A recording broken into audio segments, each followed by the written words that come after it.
Hey guys, let's get straight to the point. SmallRig did not send us the baseplate for review. We actually bought this with our own money because we think it fits our workflow very well. It is a very simple yet useful accessory for any Sony A7IV users. It will save you a lot of time if you use the Sony A7IV for both photos and videos. The first reason is the added height to the grip. Yes, the Sony A7IV has a bigger grip than the Sony A7 III already, but it is still kind of small even for my tiny hands.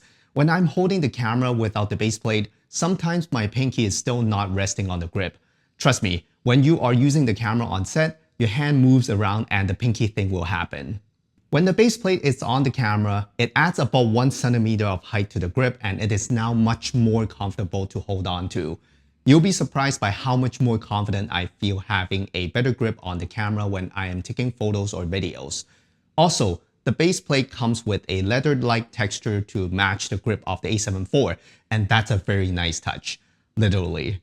The second reason is the Accessory quick release at the bottom.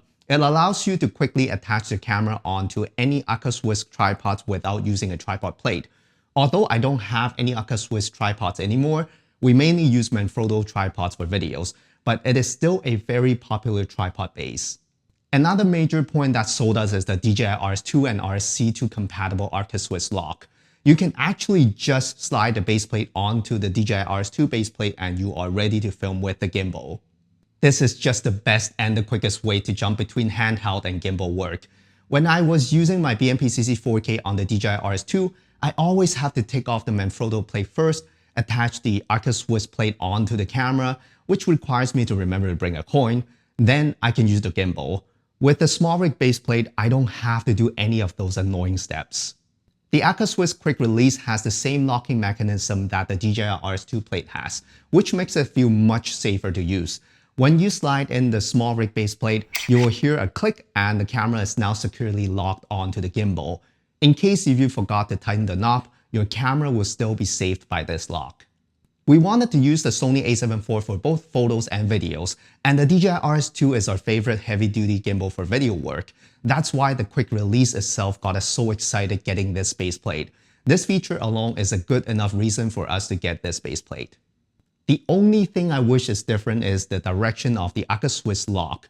You have to slide the camera from right to left instead of left to right, which will be much easier if the DJI RS2 plate is already on the gimbal, but I know it is physically impossible because the battery and grip is on the right side. On the right side of the base plate, there is a camera strap hole that allows you to attach a wrist strap. As I mentioned before, I like using wrist straps more than neck straps.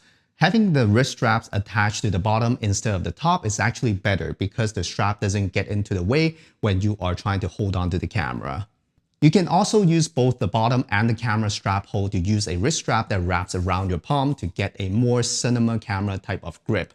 I have this kind of straps on all my cinema cameras like my BMP-CC 4K and my GH5. It helps stabilizing the camera in your hands. At the bottom of the baseplate, there are multiple Q20 holes that allow you to attach other accessories or base plates.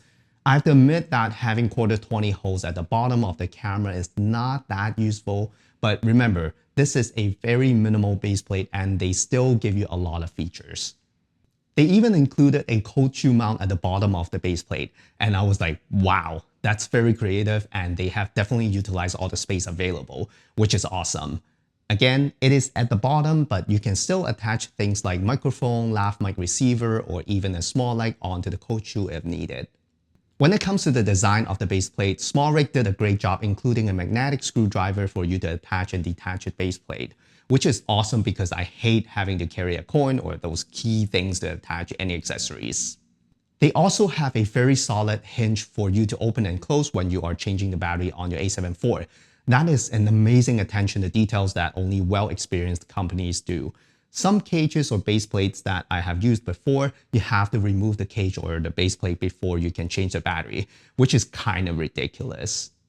The last reason why we got the SmallRig baseplate is because it protects the bottom of our A7IV. I know a lot of people don't mind getting their camera bottom scratched up, just like how some people don't use a phone case.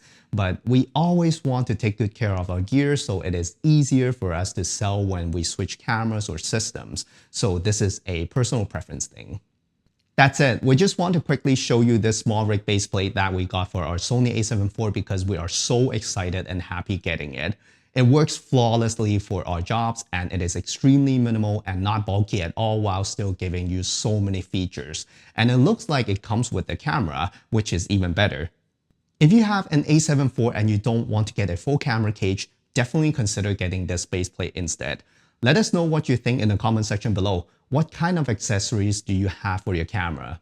As you can tell, we have added a Sony A7IV to our workflow for both photo and video work. So definitely expect more content related to the Sony A7IV like accessory reviews, tips, and tutorials. Thank you so much for watching, and I'll see you in the next one.